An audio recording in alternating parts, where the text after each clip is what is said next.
to me, and the freeway may be shut down, and the two of us stuck in the same town. No way that we can leave, too crazy to be believed. Be as good as you want to be, be as good as you want to be. Welcome to the 2-Month Review, the weekly podcast brought to you by Open Letter and 3%, in which we take one book, break it down bit by bit, section by section, talk about it, analyze it, make jokes, have a good time. I'm Chad Post from Open Letter Books, joined as always by Brian Wood, author of Joytime Killbox. Hi, Chad. I'm alive and well. I'm getting through this thing. Oh, still making it. I don't mean the book. I just mean life in general. It's tough sometimes. I mean, on the upside, my Cardinals are playing baseball again, so I have one thing to look forward to this summer, which is nice. But we are joined. So this season has been a weird 3-book season. Season 12 has. We did 3 books, all written in Spanish by female authors, translated by female translators, all that came out during pandemic times. And the last of those books is the Book of Anna by Carmen Boullosa, translated by Samantha Schnee. And Samantha was on last week, and this week we're proud to have Carmen Boullosa join us. How are you doing?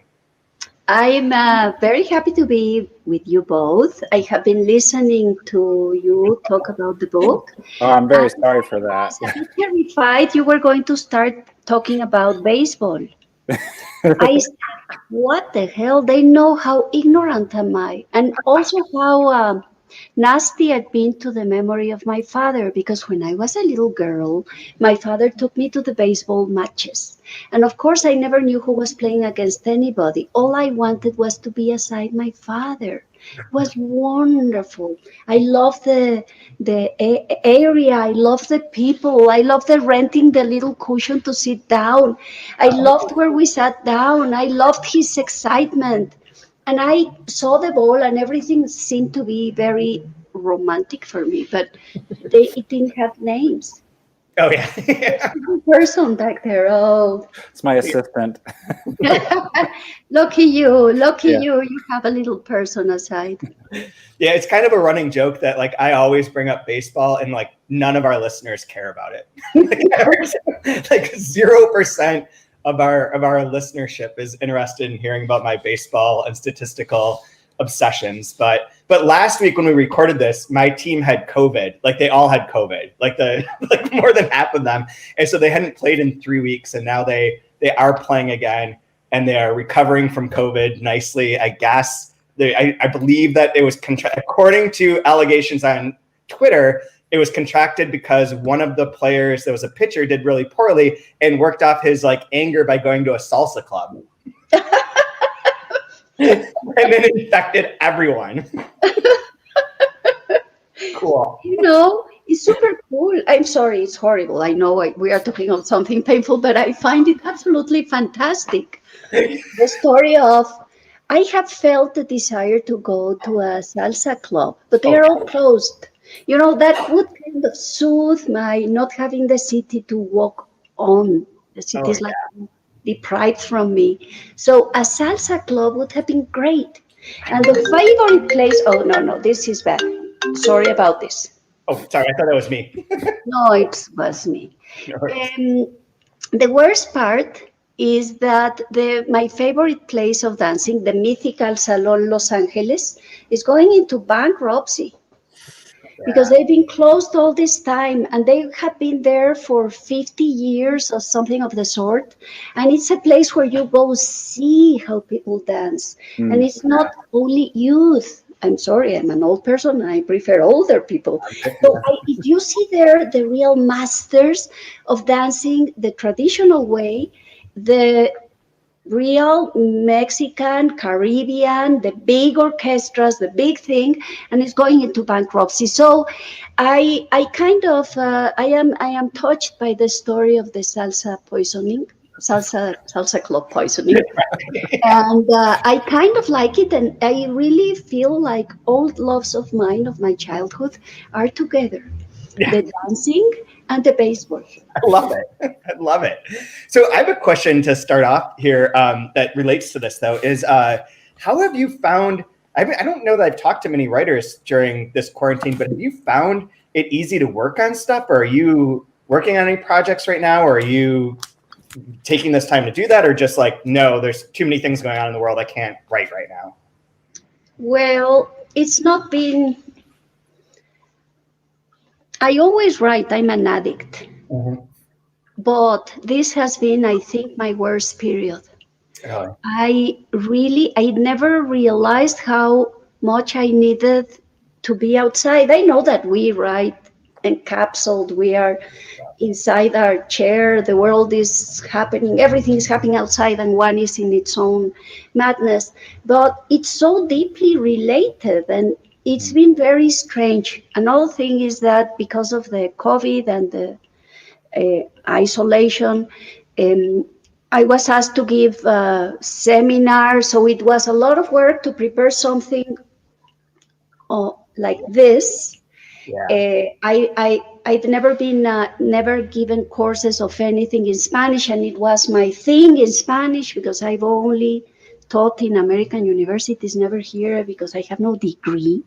Don't tell anybody, but I no time because I was in a rush to live right, and I didn't care about papers, and it was that generation. So I did go to the university lots of years, listened to wonderful courses, forgot the day of the exam, never picked up my notes. I never got the minimal degree. I did high school and that's it. And I have been teaching for many years in Georgetown, in NYU, in Columbia, in City College, now at Macaulay Honor. So here I can't. I have no credentials. Really? But they invited me. I guess that because the virtual thing gave me credentials. And it was very exciting and very difficult to talk with little black things in my screen. I sometimes couldn't remember where I was at because that magic of the classroom that you have people talking, and I took out like my favorite cards, and I think it could have been wonderful, and maybe it wasn't bad, but it was so strange between excitement and frustration, and it took a lot of time. And then I gave a lecture because in the middle of all that I had an idea of relating Artemisia Gentileschi with a 17th century author, and then of relating Emily Dickinson with Sor Juana Inés de la Cruz, because they both decided auto-confinement was the best way of living for a writer. Uh-huh. I find pretty astonishing.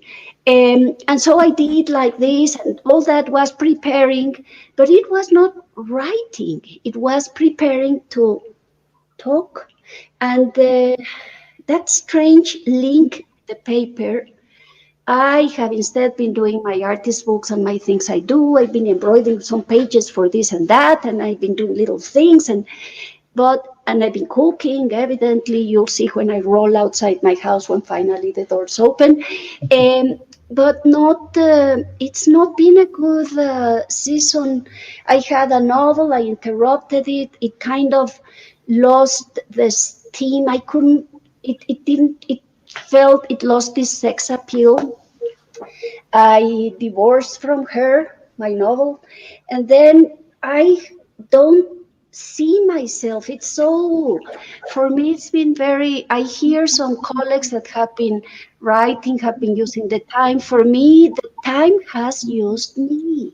I have not used the time. I miss everything that is movement outside, even things I hate, like the waiting room in an airport. I can't believe I miss a waiting room in an airport. I miss like everything outside. I remember my worst enemies, or people that really don't like me, because I prefer to like everybody. And I think of them like, oh, I would love to see. I miss the outside, though I am in reality very reclusive. I normally spend most of my days inside, but the forbidden collective world has hurt, like in the middle of my phrases. Yeah. I was thinking it's weird that there's no There's no like stimulation. Everything's just COVID stuff is all kind of the same over and over again, which is making it really hard to think about writing things or doing things that would be new thoughts or new creations.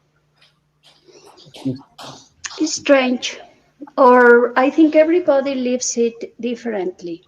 I think going to the correct track. It's been a painful.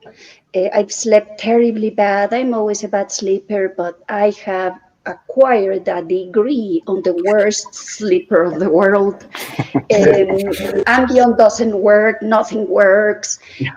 So it's like I went into.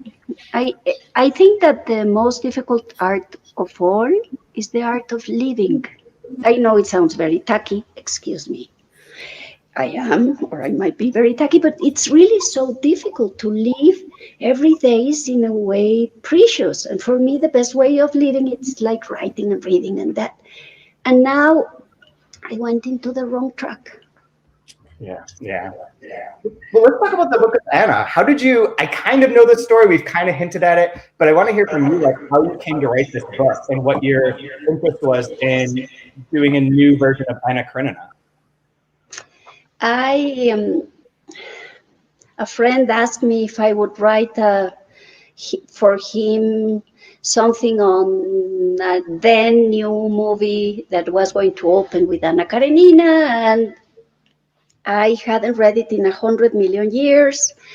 Also, it was a favorite book of my stepmother, who was not my favorite person on earth. She was so evil with my smaller brothers and sisters. So I really had a very bad relationship with the book. Wow. I was War and Peace. I preferred, of course, as a teenager, I preferred Dostoevsky. Evidently, it happens. But I wanted like big books, things that happened outdoors, with battles, with epics, adventures. I wanted that. So Anna Karenina was very low, and I told him, oh, well, let me see. So I opened the book and I loved it. I loved it, and I got like I would say erotized by the writing, the imagination, and a kind of, I started like a fight with Tolstoy inside of me. So while reading the novel, reading parts of the correspondence, and something very intimate. And for me, it was like a strange thing that I was liking it. It was like observing me doing something that I didn't imagine me ever doing.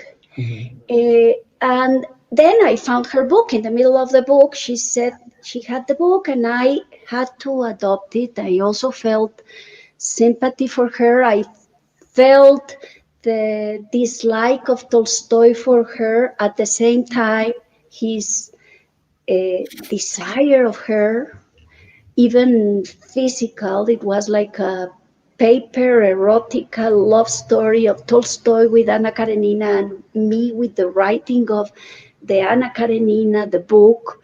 It became very emotional.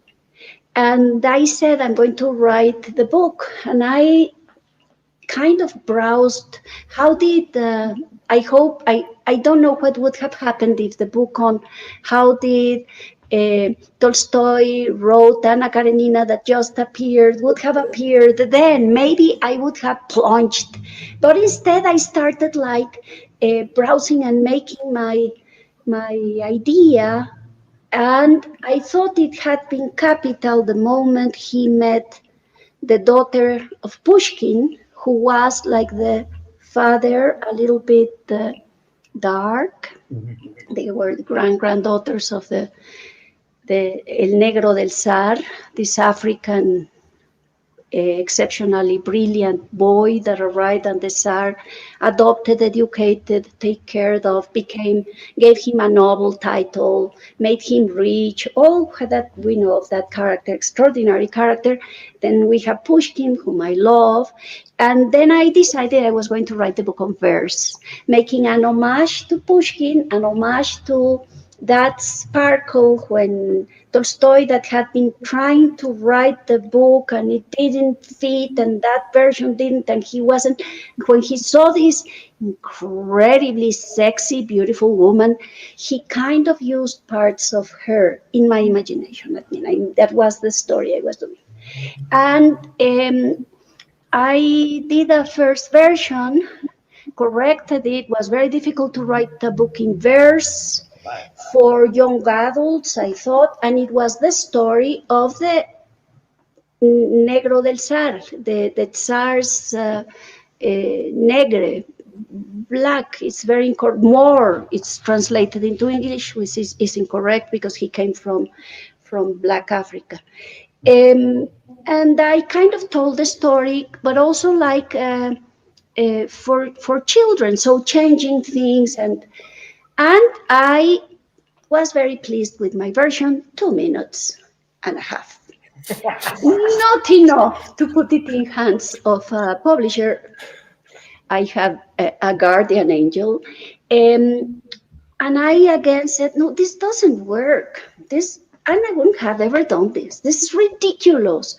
Why don't you really go into what she rewrote? Because she didn't want the book she had written. She wanted another one. So I went into this erotical crazy thing. I did one version, didn't work. I did another one. Then I said, I'm going to include several versions on it. And then I started like doing these Russian dolls for the book of Anna. So it had to have this, it had to have this. And then suddenly I no longer ruled, as happens when one is writing a novel.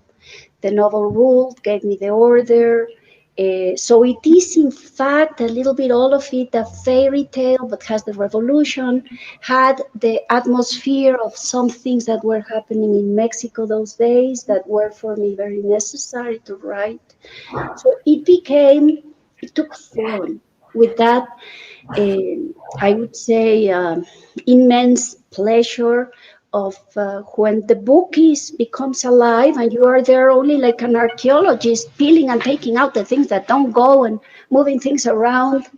And that's more or less the story. And then finding out things I didn't know, reading a biography about Father Capone, finding who was the chief of police, who happened to have the same name as the painter that Tolstoy, and then everything shaped between reality and between also that kind of particular speed that goes inside of a writer when he or she gets in touch with what he's writing. That's very strange because obviously one writes, but it's like it's written. So it's that thing that is so particular, and that was, may I say, very pleasurable. I had, as it happens in those moments, a lot of fun. Now, I finished it and I said, I don't know if this works. It was totally different from my feeling of that thing that really didn't work, that I had 2 minutes and a half, that sense of, oh, this is fantastic, I did it all in verse. I felt so proud. And this other one, I felt like, and I still look at it and say, why did it shape like that? I mean, of course, I cleaned, I did all I could, moved around, but it was like it ruled. I don't know if that makes it ruled, and it ruled very much the sense of that moment, the moment of where I placed the story, a sense I captured here in Mexico, I mean. And then also I had read between lines in Anna Karenina, in Tolstoy's, all these women looking for things that women are still looking and are worried about today, the right to decide if they want a child, the right to choose their lives of their own, the right to things that, yes, they were the big conquest of the 20th century in theory, but in reality those conquests we really don't, etc., etc. So I had like that, but it was not like I'm going to talk about these things. It was like the novel wanted to talk as novels talk, that they have this thing, and as that ghost that's talking to Chad, that he's responding to his assistant or his ghost. That thing that is incredible. You are here. You are. It's like it's a good parallel. You have the screen in front, but you have that. It's something. It pulls you out, and that's what enriches and make it happen. Do you still have the book in verse? Is it in a blue box somewhere, or did it blow up in a car fire? You know, I think it's one of those that I have literally burnt. Yeah. I am not 100% sure, but I thought of doing it. I remember when I burnt another novel that, by the way, when I burnt it, I still loved it. Oh. But I burnt it because a very dear friend of mine had read it, and I adored him, and I still adore him. I still talk to him, though he's gone many years ago, Alvaro Mutis. And Alvaro told me, because Alvaro had read other manuscripts, he loved my Pirates book, he loved several of my work, and I thought he was going to love this one, that was the story of a saint, San Adrian, but told in a way that I thought was great.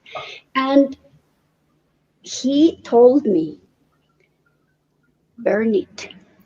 And I told him, absolutely no way. And I wrote a long letter, like 4 pages, justifying why my book was so great. He received the letter at home. He took the phone. He called me and he said, Carmen, burn it. And it was like a week where I was saying, do I burn it? Do I burn it? I had to burn it. I burnt it. Wow.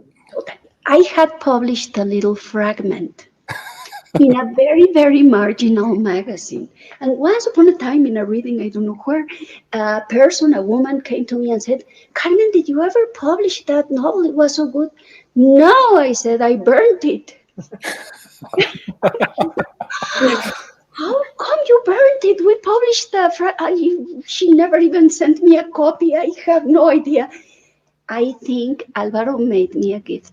But I think this one I thought of burning it, and I don't remember if I dare, because I was in Brooklyn, and the house is very old, and maybe I didn't dare, but maybe I went to the garden, maybe I was drunk, maybe I buried it in the garden. I don't remember what happened to it. Most possibly, I threw it to the garbage. Okay. I don't have it in a computer. That I swear. Yeah. Wow. I want to be like you one day. I have a hard time letting go of my garbage. I hold on to it because I think at some point it's going to be good. And I am sure it will, Brian. No, but I admire your courage to move on. What happened to your hair, Brian? You had more hair a week ago. Oh, it's just wet. It's wet. I imagine. Yeah. But I thought wet all this time. I wanted to impress you, so I took a shower and put on a shirt. Was it water, or did you have the shower in oil? No. No, it's still really, really, really, really, really long. Just when it's wet, it gets weight. But yeah, it's all still there. Like your haircut. It's a kind of hair also, partially. I think it's a kind of hair, because you have this kind of bit frizzy, or however you say that, pelo chino we say in Spanish, and it keeps more time the water. Yeah, my daughter's hair it's like an otter pelt. You can dunk her in water and it'll be dry. Like it repels water. Look, I had a shower like an hour and a half ago. Yeah. It's dry. I didn't use a dryer. Huh. Nice. So, well, one of the questions I like as you can see, a comb either. We were reading one of the books that Open Letter published by Rodrigo Fresson, and in it, the writer always gets upset when he's giving talks, and people ask, "Where do your ideas come from?" And he'd rather them ask why he's a writer in the first place. And so I was really intrigued when you said you're an addict to writing, but how did you get into writing? Why did you choose writing over everything? Why the hell do you do this crazy profession where you might burn something or bury something that you work so hard on? When I was a little girl, I wanted to be an archaeologist. I think that's why I always think of archaeology as the best thing that could ever happen. And I have dear friends that are archaeologists here in Mexico, and I love to go to see the things they are excavating and the whole shtick. I think in my case was my mother died. I was still like a kid, though I was going to be 15, but I had lived overprotected. And all the structure of the family and even the domestic life and everything went to hell. My father married exactly the year, the same day my mother had died, but a year later, with a woman that hated us, who was only 2 years older than my oldest sister, meaning she was 19 years old and we were 6 children. It was a disaster. Everything was difficult.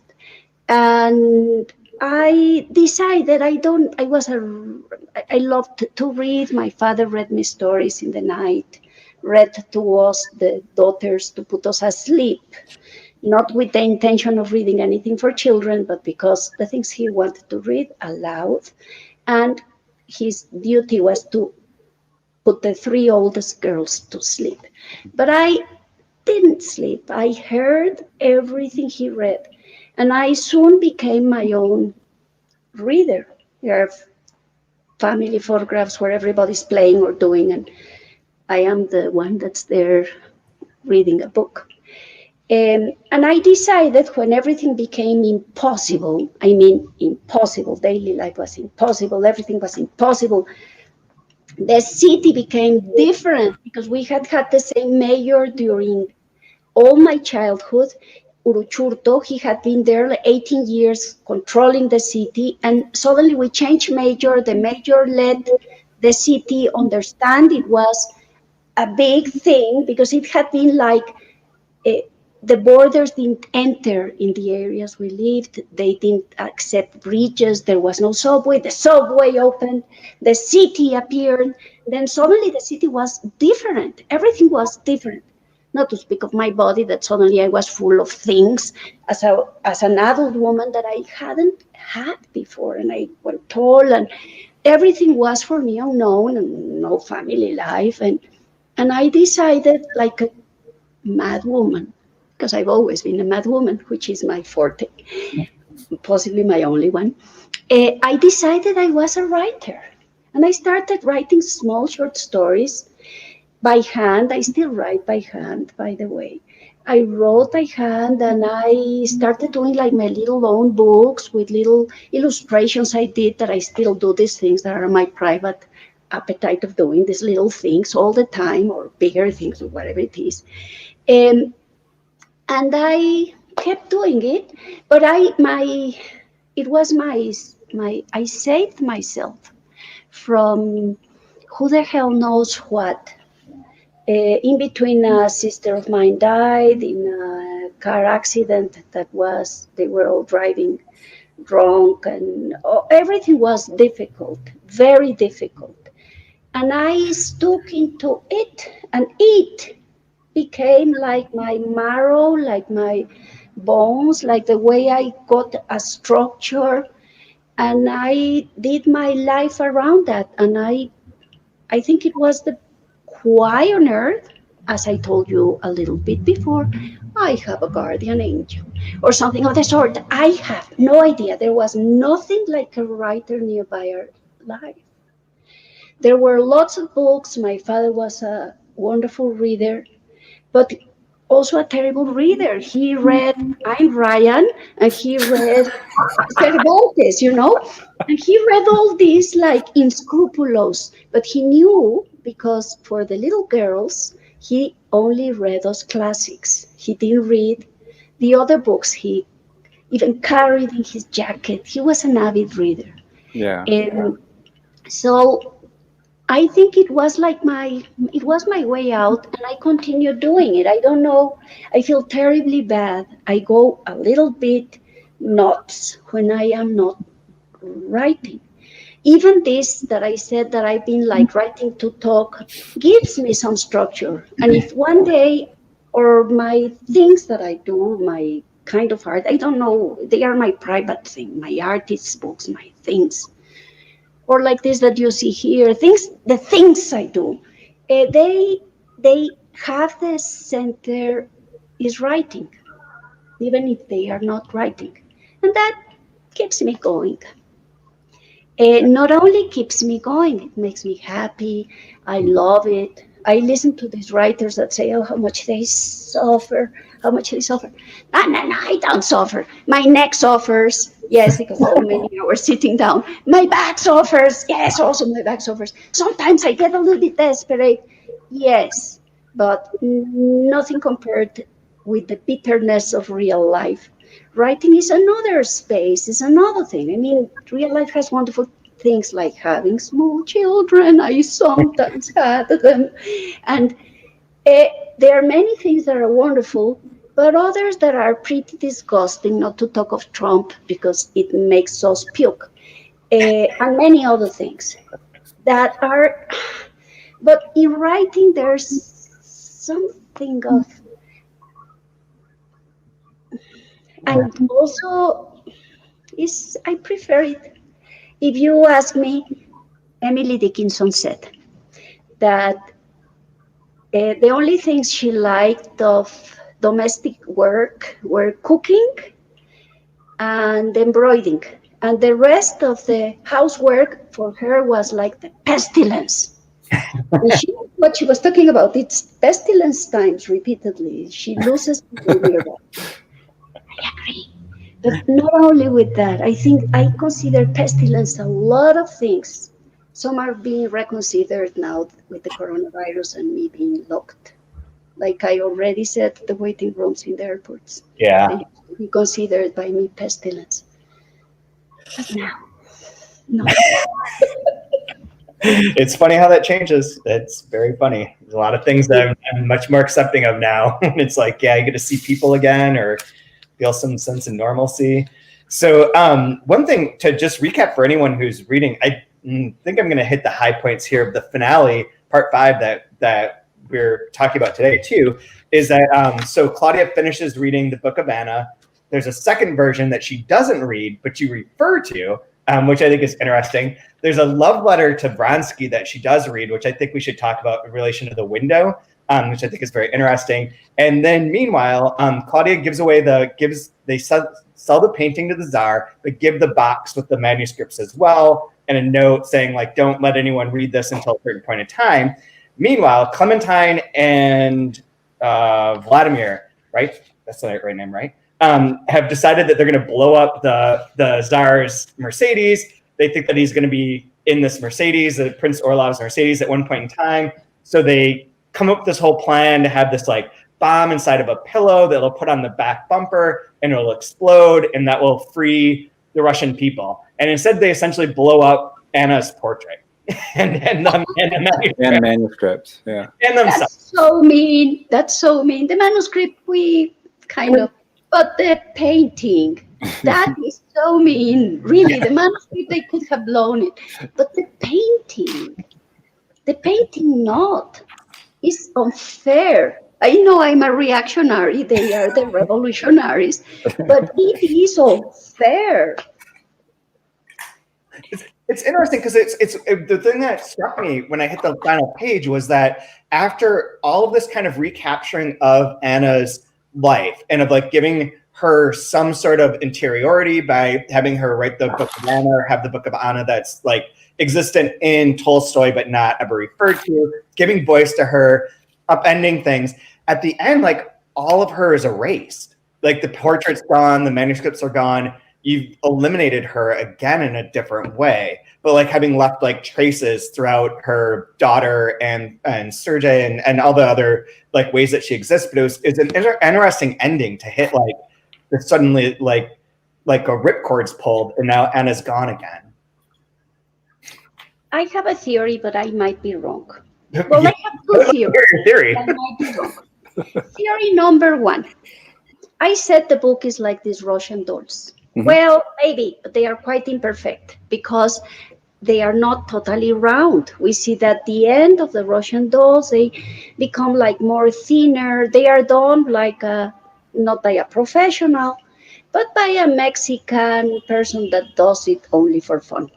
In a way, that those Russian dolls, they are not done like by an artisan that knows how to do them, but done by somebody different that tries to do the Russian dolls. That's version number one. Version number two, that might be a little bit less cruel with me, with my novel, is that as the center of the novel is this erotic tale. She is aroused when she rewrites these popular stories that we have all read. She's aroused and she makes all this, everything is erotical for her. And I think that the only possible ending for a novel that has in the center this erotical arousal, and that has started with the beginning of a revolution, has to be this precipitation. In a way, it's even confessed by the novel itself when Claudia says, but that's it, don't we have other ending?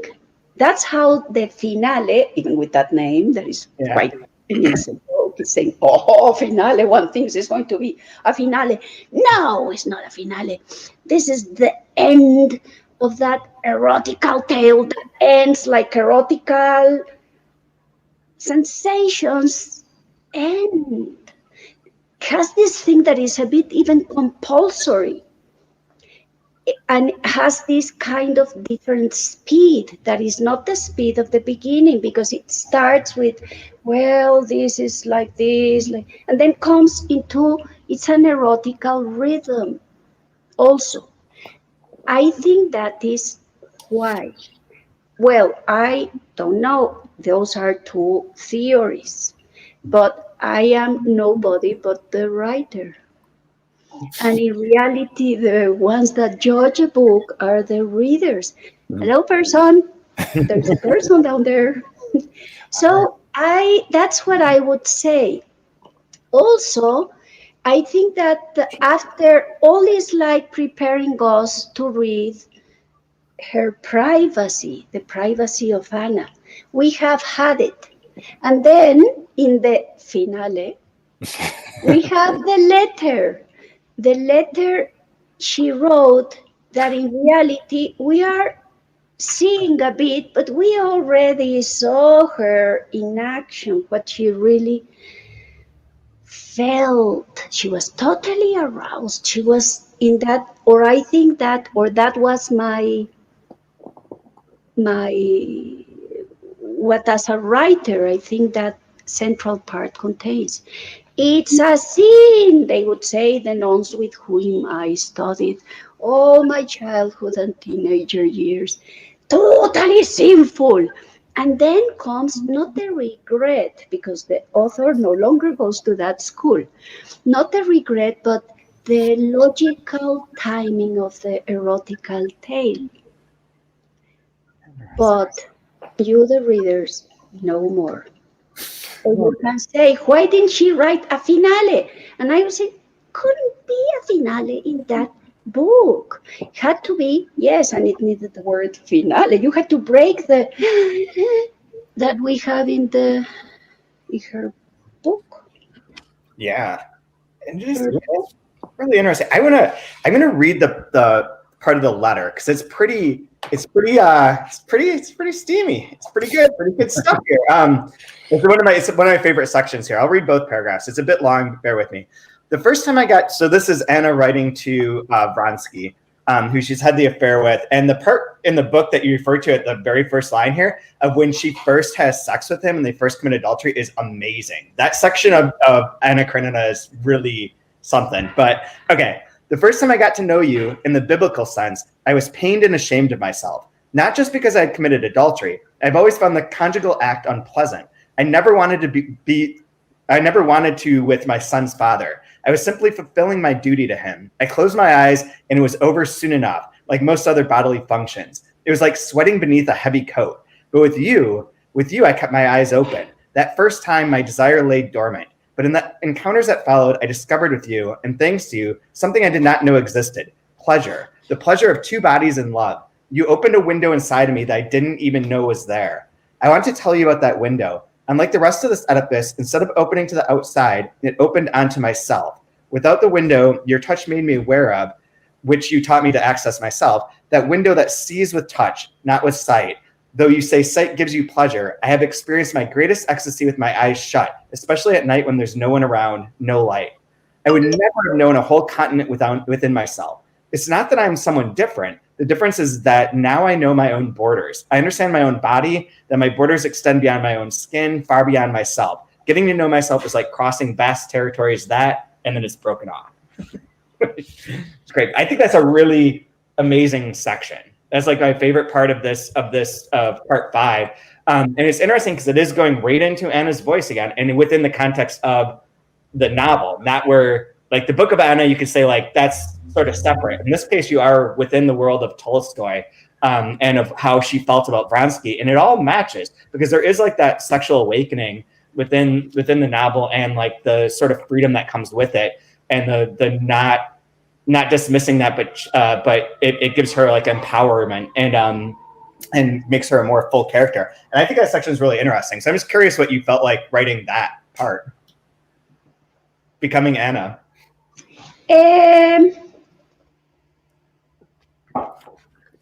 I gave her a voice.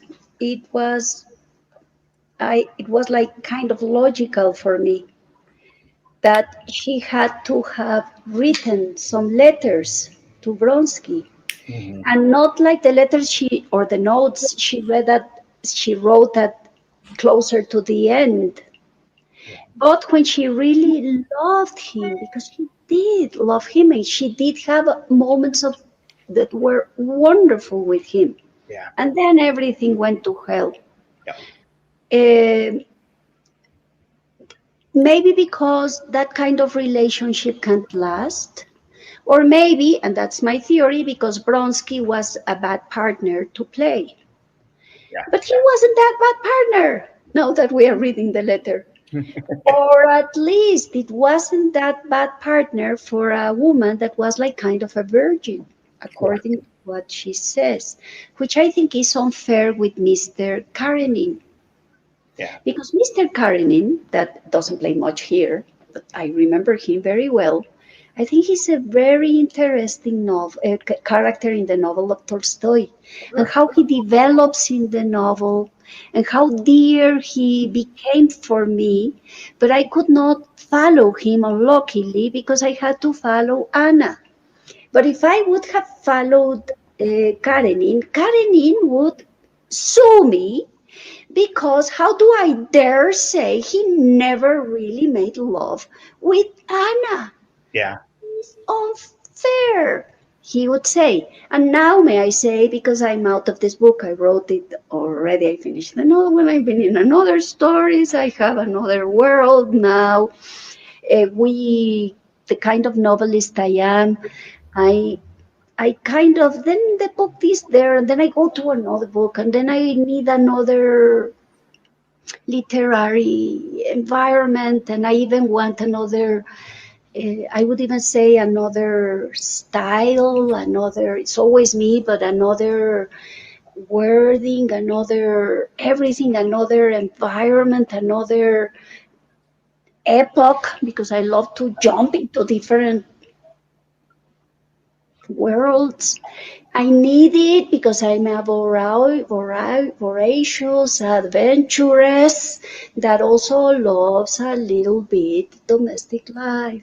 So to keep my table going and my happy life going, I have all my adventures there. If not, I would be assaulting banks or who the hell knows what I would be doing because I have this thing, planning plots, doing things. So in the second of my life, I consider that this letter of Anna Karenina Mhm. is a lie. Anna, no doubt, wrote it. Anna, no doubt, she felt it. She trusted she was saying the truth. But I know, because now I'm in the side of Mr. Karenin, I know she's lying. We all lie a little bit in life because we need to lie to continue living with our present that many times is difficult to reconcile with the past. So I think, and I would argue, and it's a pity I don't have my book in Spanish here with me, and I'm not going to open it there, and I didn't print it in Spanish because I was not going to do that.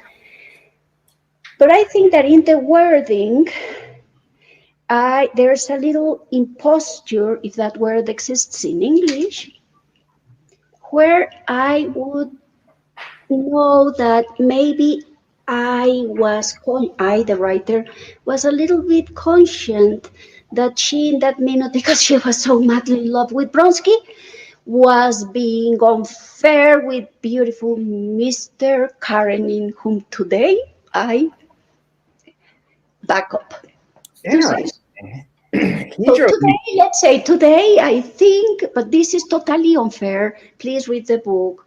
Maybe I'm the worst ambassador of my books. Read the book. The book has its beginning, its end, its own power. It's there. But now me, the author, wants to argue pro Mr. Karenin that Anna made a terrible mistake going with that guy because that guy is a little bit idiot. He doesn't really have a deep sense of anything. He really never deeply enamored of her or fell in love with her. For him, it was in his idea of masculinity. He has that for me. It's very obvious. He has this. She's a medal. That's why she stays with her because she's so beautiful. Yeah. And he conquers a decent woman that becomes adulterous, and he carries her. We don't see in Anna Karenina, the book of Tolstoy, if in fact he's about to dump her as Anna feels. Right. We don't know, but I think he had already dumped what she meant for him. He wanted another medal, maybe an economic medal, and he was going to marry a rich lady, maybe another kind of conqueror, because he has this thing. I hate when he appears in the movies. I saw all the movies about Karenina. I once gave a lecture on the film's interpretations of Karenina, may I say, because I got obsessed by Karenina sometime. Now I am obsessed in the second by Mr. Karenin, as I'm telling you, just in the second. I don't want to get there. I don't want to be there. But momentarily, I'm obsessed by him. But I don't like how they always portrayed him so, like, um, so incredibly more than beautiful, so as a thing of attraction for everybody and a radiance. No, he's not radiant to me. He's a mistake in Anna Karenina's life. She could have fallen in love with somebody with more, or maybe it's because I adore intelligent men. That's why I love you two guys. You're two very, very intelligent. I'm not saying love in a way that your assistant or your wives or lovers or whatever you have in your lives are going to feel bad about me, but I feel I like men that are intelligent. I don't like idiots like Vronsky. We see him playing losing. When you play, intelligence also counts. He loses money and he uses bad the money too. And everything he's an idiot. How could she's intelligent. And I think Mr. Karenin, though not brilliant, but today that I defend him. Sorry. It's not what this was about, but It's really interesting. that's what I feel in this minute. It's But you asked me about feel. yeah. It is Something that changes temperature. Oh yeah, absolutely. It is really complicated because Vronsky is shitty, and Karenin is like bad in his way where he's very controlling, as if like Vronsky's a catalyst to Anna becoming Anna and becoming like who she is as a woman. But yet, once she becomes that, these two men, their perspectives on the world don't allow her to be that. She has to be with one or the other, and they're both diametrically opposed and both like flawed inherently. I think that's why the book works so well. Like the part that always bothered me is when Mr. Karenin is like, oh, well, you can't do that because it's God's duty for you to be my wife. As my wife, it's God's like will that you are this way. And I was like, God, what an asshole. But you're right. Like later on, he is very kind to her, even though it's complicated. It's a very good book for like learning how to like construct characters that aren't wholly good, wholly bad, that your perspective on changes over time. I mean, it's really well done in that. I mean, no big surprise. Like Tolstoy was a good writer, but like it is like I think for young authors, it's probably like a really valuable book to read to get that sense that your characters don't have to be perfect, and that the complexity of them and the way that complexity is relayed over the course of the book is what makes them much more compelling than if they're like the cool, perfect ideal right from the start. Yes, and I think another lesson that one can obtain from that book, many lessons can be obtained by it, is that the characters that acquire more depth are not the characters that the writer doesn't feel ambivalence to. Oh, yeah. I think it's very important to feel ambivalence to your characters, because that's what he feels ambivalence. Tolstoy, evidently, sometimes one feels more rejection, but sometimes totally attracted to her. And I think that's a good relationship between a character and a writer. I wrote several books about pirates that were despicable people, and I felt very attracted to them too, though they were despicable. And also, I had this ambivalence to them, and that kind of energy, I think, gives the writer more possibility of playing or giving, and even the language and the texture of the story. I think so.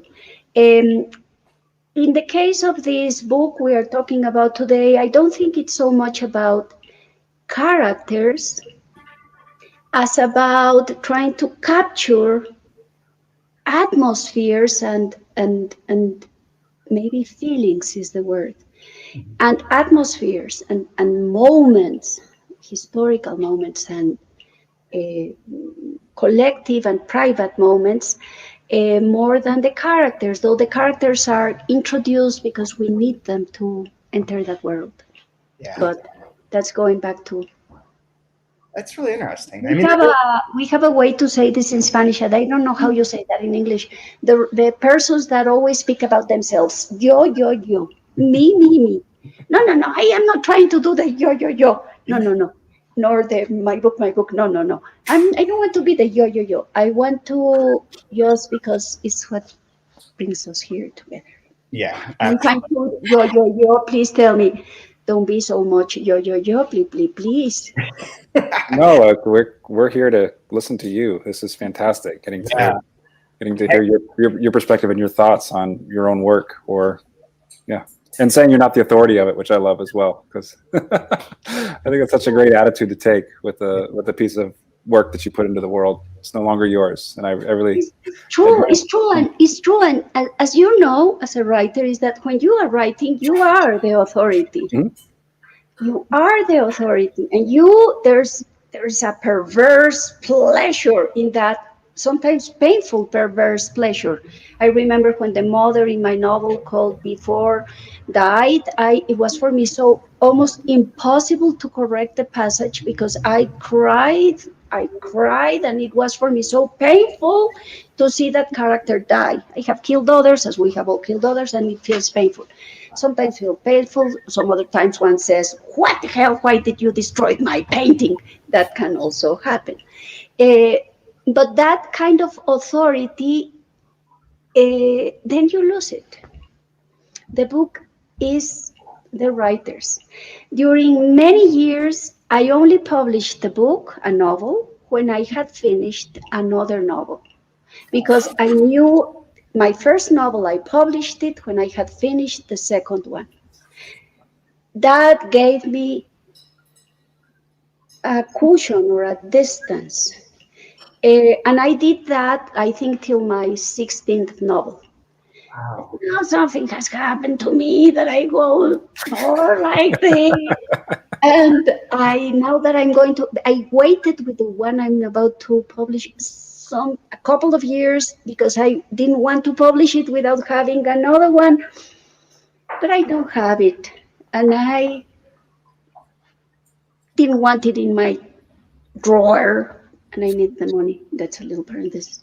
And I published it. I mean, it's about, thanks to coronavirus, it hasn't yet appeared, but it will appear the 8th of September. It's already arriving to the bookstores here, the few bookstores that are open in Mexico. I need to have at least 2 books with coronavirus. I mean, not them, the world. Yeah. So yes, but I think that distance is, you have to know it's not yours. Okay. I think that's true. I think the thing that you said about the book being about like feelings and atmosphere is really key too, because there is like Sergei's feelings about being a character and like his like feeling of like being inauthentic, even if we don't want to take it as like a metafictional thing, but of this inauthenticity.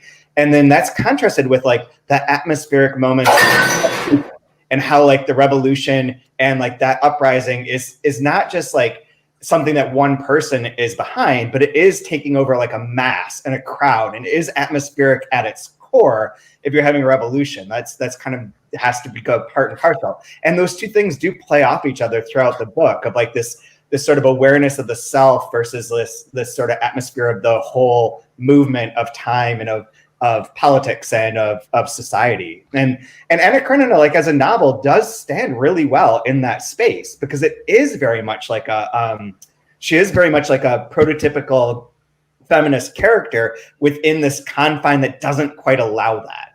And tends to try and downplay it, like all the conversations about like whether women should be educated or not. Like that's like taken as a serious like topic. It sounds ridiculous nowadays, but at that time it makes sense. So it is going between that kind of atmosphere of change versus like the individual's feelings about themselves and about life, and her feelings about sex and romance and love are contrasted with like the atmosphere of the times that she's trapped in. So I think that makes a lot of sense. That's a really good through line to connect the two. And I also think that maybe it is because what I really want to honor in the book, more than Anna Karenina, more than what she wrote, is the painting.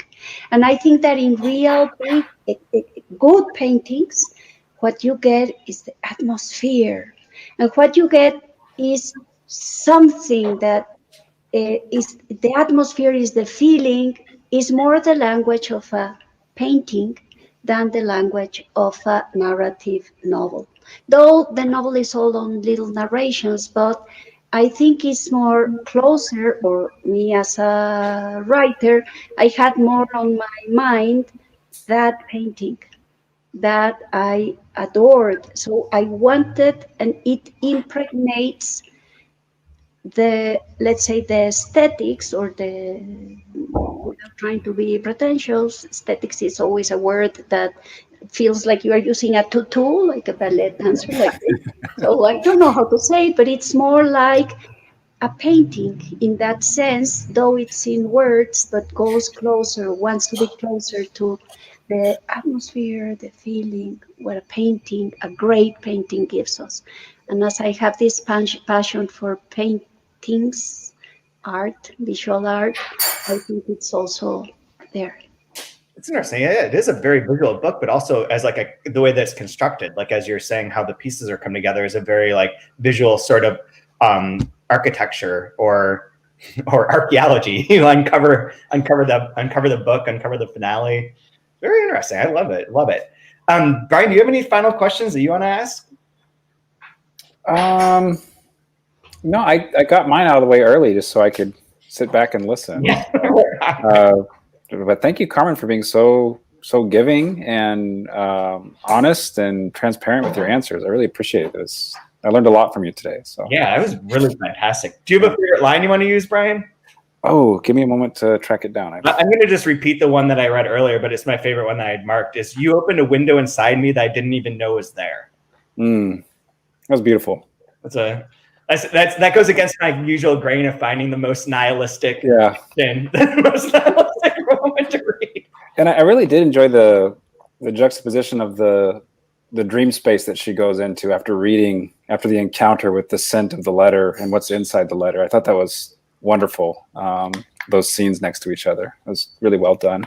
And again, underrated, I think, is Carmen's humor throughout the book. So I'm going to read from page 172. The automobile will start moving again. The bomb will explode a few seconds later, and farewell, tyrant. We'll set Russia free. Anyone with a little common sense would realize it's an absurd idea. But with the cushion hiding a bomb in their minds and their plan to attach it to the automobile, the Tsar will be traveling in. Clementine and Vladimir set to work. How silly and foolish their grand plans are.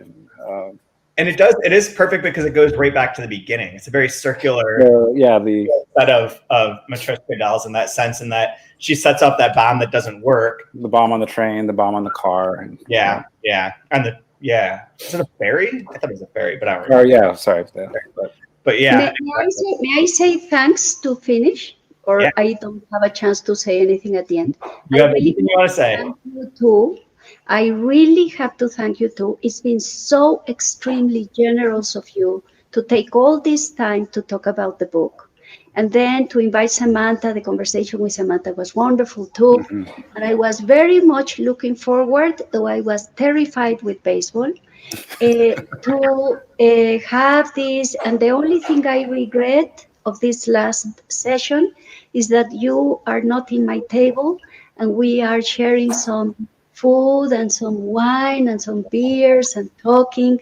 Is the only thing I regret, but I will be forever grateful to you too. This was an extraordinary gift for a writer. I am sure also Coffee House Press must be very happy. And one day, when we ever meet again, I'll tell you what I have a very deep relationship with Coffee House Press. My very first publisher studied with the founder of Coffee House Press on how to do letterpress books. And then I published my first book with Juan Pasco, as did Roberto Bolaño. And I have done the past one I published, that's a little poetry book, also with him. It's a relationship I have kept all the time with him. So to know that I am, let's say, in where he is, pretty beautiful. That's really amazing. That's fantastic. And yes, when things are settled down and you're back in New York, we'll all get together for drinks and discussion. I hope so. And for anyone who's still listening, I'm going to plug this later, but we did have a vote to see what the next book would be for season 13 of the 2-month review. And the runaway winner was Ader Otter by... Ana y Velador is one of my favorite novels ever. And I wrote it in the best possible situation with Juan Garcia Ponce, who was an expert. And he told me, you haven't read Ada Velador? And I said, no. Read it, and we commented it during some weeks. We talked about it, so I'm so happy. So we're going to do this next. We're going to start after Labor Day, so people have time to get it, to purchase your own copy. And then the runner-up was Vernon Subutex by Virginie Despentes, which I finished all 3 volumes of while I was on vacation. And we will do all of those right afterwards. There's a bit of a timing issue related to when the 3rd volume will be available in America. that's making it a bit complicated, but we'll figure that out. But those are going to be the next two big seasons. So buy your Nabokov now. Get it. Let's read it. It's the one book that Rodrigo Frazan has not read from him, too. So he says that he's afraid to read it, that he thinks that something really bad will happen if he ever finishes it. So he's resisted. So we will break that for him. But anyways, thank you again for coming on. And thanks everyone for listening to this season and your continued support of the podcast and of everything we're doing. And I hope to talk to everyone again very soon. There's planes landing where you drive. You're not there, you won't arrive for the last time of the year. When your best friends reappear. When you sleep, you sweat through the sheets. No parades, no candy on feet. Be as good as you want to be.